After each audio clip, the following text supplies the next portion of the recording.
1717 मध्ये मुघल बादशाह फर्रुख सियरने सय्यद हुसेनला दक्षिणेच्या सुभेदारीवर पाठवले।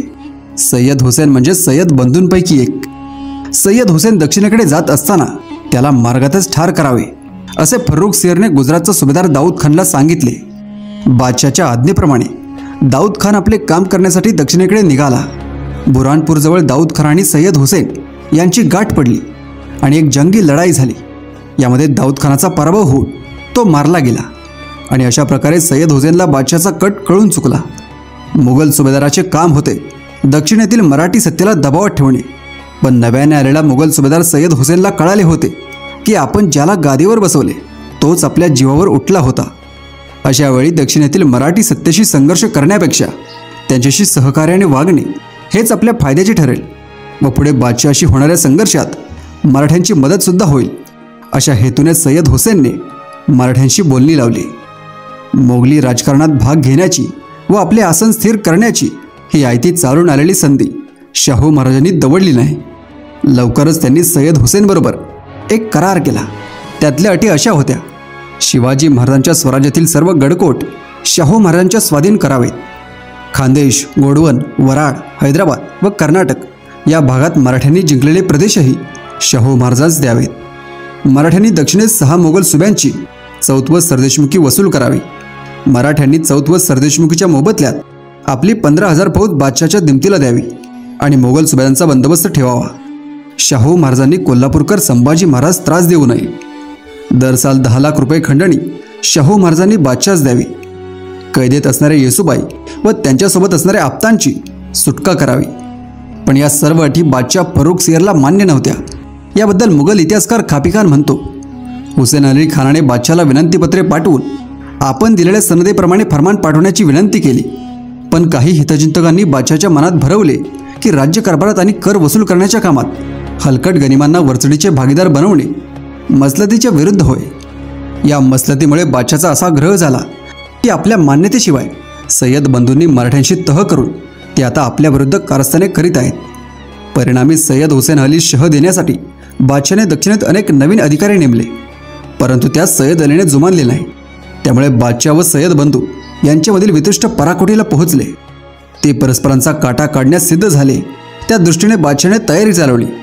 बादशहाने निजामास मुरादाबादेच्या सुभेदारीवर नेमले होते। त्या सुभेदारीवरून काढून त्यास आता बादशाहने त्याला आपल्याकडे ससैन्य बोलवले।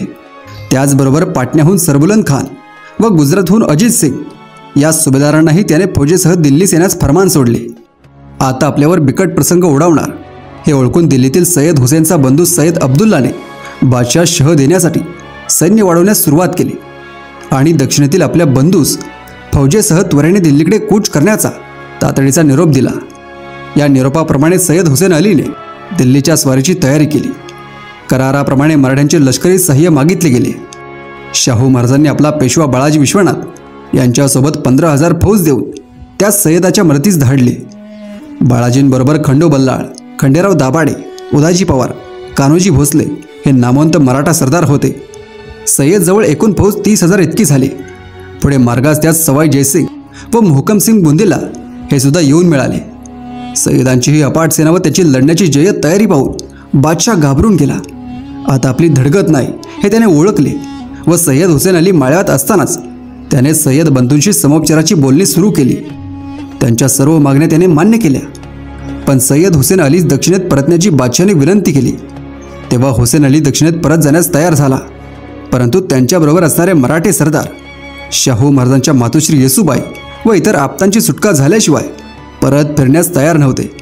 म्हणून सय्यद हुसेन अलीने बादशाहस कळवले की अर्ध्या वाटेतून मी परत गेल्यास हे प्रबळ मराठे नाराज होऊन पुढे आमचा असा उच्छेद करतील की त्यास आवरणे जड जाईल। सय्यद अलीने पुढे कूच चालू ठेवली। तो मराठ्यांसह दिल्लीला फेब्रुवारी 1779 मध्ये येऊन थडकला।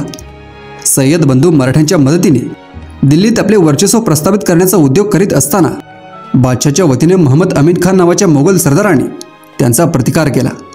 मराठे आणि अमीन खान यांच्यात चकमक होऊन अमीन खानाचा पराभव झाला।